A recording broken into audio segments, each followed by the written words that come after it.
Hello everyone, Jharkhand affairs में आपका स्वागत है। जेएसएससी जेई को लेकर के अब अपडेट लेकर के आए हुए हैं। आप सभी को पता है कि जेएसएससी जेई ने आयोग ने पहला एफआईआर कर दिया था। 8 जुलाई को पहला एफआईआर किया नामकुम थाने में, रांची के नामकुम थाने में पहला एफआईआर किया। ये 8 जुलाई को एफआईआर हुआ, लेकिन इस न्यूज़ को इम्प्लांट किया गया है, मतलब न्यूज़ एजेंसी को ये दिया गया लगभग 14 से 15 जुलाई को। इसके बीच का मेन रीज़न था, हम लोग को पता चला है कि ये 14 जुलाई को कैबिनेट की एक मीटिंग हुई थी, लेकिन कैबिनेट मीटिंग के बाद ना तो ब्रीफ किया गया, ना कोई मीडिया ब्रीफ किया गया कैबिनेट के द्वारा, ना ही कैबिनेट के द्वारा मीडिया ब्रीफ किया गया, ना ही आयोग के द्वारा कोई प्रेस रिलीज जारी किया गया। ना आयोग ने कोई प्रेस रिलीज जारी किया, ना कैबिनेट ने।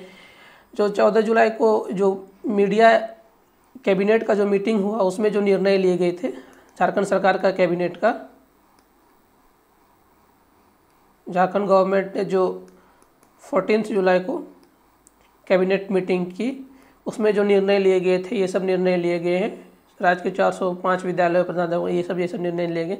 ये हमारे जेएसएससी के लिए इतना इम्पोर्टेंट नहीं है, लेकिन उस मीटिंग के बाद भी मतलब गवर्नमेंट ने पब्लिकली कोई स्टैंड नहीं लिया, पब्लिकली कोई मतलब जेएसएससी जेई को लेकर के कोई ये नहीं लिया, लेकिन बस उससे ये करके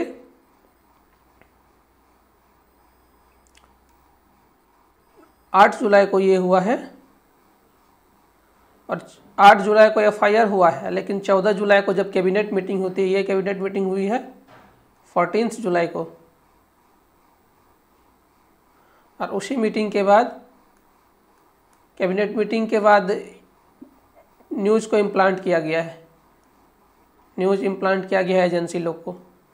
अब प्रेस रिलीज तो ना जेएसएससी ने जारी किया है, ना कैबिनेट ने कोई जेएसएससी को लेकर के, जेएसएससी जेई स्कैम को लेकर के कोई रिलीज जारी किया। तो ये हमेशा ही एक अभी भी मतलब एक सस्पेंस में ही है, सस्पेंस में ही है कि एग्ज़ाम किस ये में जा रहा है। अभी भी एसआईटी को स्टूडेंट हम संगठन सब लोग हम लोग एसआईटी की मांग कर रहे हैं, एसआईटी की मांग कर रहे हैं, या फिर ये जो पहला हम लोग जो ये मिला था, जो ये हमारे चेयरमैन हैं,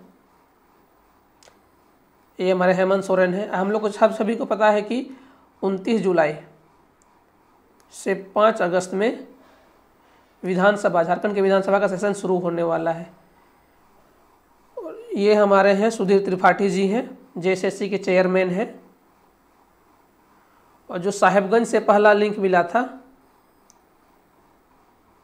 साहेबगंज, तो ये वही हेमंत सोरेन की कंस्टिट्यूएंसी है। तो लगभग ये कहना चाह रही है कि हमको लग रहा है कि ये लोग कहेंगे कि हम लोग पहला जांच करा लेते हैं, जो एफआईआर हुआ है, आयोग ने एफआईआर करवाया है उस पर हम लोग पहला जांच करा लेते हैं। उसका जांच के बाद जो ये आता है, क्योंकि सरकार अभी इतना काफ़ी दबाव में है कि वो कोई निर्णय नहीं ले पा रही है, कि हम लोग के पास 4 ही ऑप्शन आता है।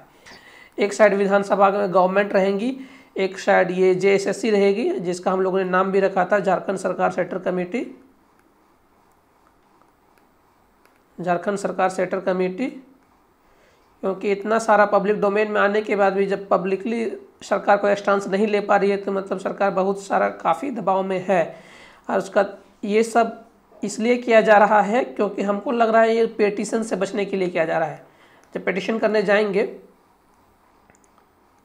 जब कोई भी पेटिशन करने जाएंगे तो पेटिशनर को वहाँ पर भी वकील में कहा जा सकता है कि पहले से ही एक जांच चल रही है, जांच चल रही है, ये सरकार जवाब दे सकती है। जब सरकार से पूछा जाएगा कि मतलब जो आप कोई पेटिशन करने जाएगा, कोई भी पेटिशनर जेएसएससी जेई स्कैम को लेकर के कोई पेटिशन करने जाएगा, तो सरकार कहेगी कि हमने तो एक एफआईआर किया हुआ है, आयोग ने एक एफआईआर किया हुआ है और उस पर जांच चल रही है। तो इसको एक अधर में लटकाने के लिए ये एक स्कैम जैसा लग रहा है, मतलब एक अपने आप में एक ट्रैप है कि मान लीजिए कोई एक पेटिशन करके डायरेक्ट हाई कोर्ट में चला गया सारे सबूत के साथ, तो हाई कोर्ट सरकार से पूछेगी कि आपने क्या किया, तो सरकार जवाब देगी कि जेएसएससी आयोग ने एक थाने में एफआईआर करवाया है और थाना मतलब या तो एसआईटी का गठन नहीं हुआ होगा, या तो उसके बाद एसआईटी का गठन करवाएंगे, या फिर या तो बोलेंगे थाना जांच कर रही है, मतलब डिजिटल टीम जांच कर रही है।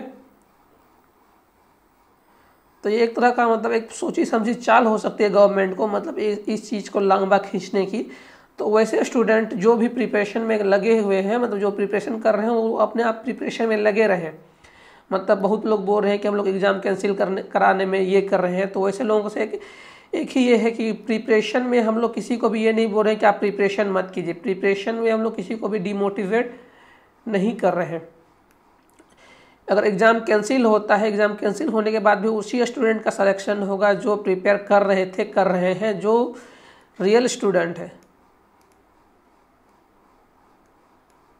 जो तैयारी में लगे हुए हैं। चाहे एग्ज़ाम कैंसिल हो, चाहे री एग्ज़ाम हो, चाहे एग्ज़ाम कैंसिल नहीं हो, वही जो अपने एग्ज़ाम के लिए थोड़ा भी डेडिकेटेड है, डेडिकेटेड लोगों का ही सिलेक्शन होगा। एग्ज़ाम कैंसिल हो चाहे ना हो, उससे कोई फ़र्क नहीं पड़ता है, डेडिकेटेड लोगों का ही सिलेक्शन होगा। भले सीट बिका, मान लो 90% ही मान लीजिए सीट बिका, 10% में भी हो जो सिलेक्शन होगा वो डेडिकेटेड लोगों का ही होगा।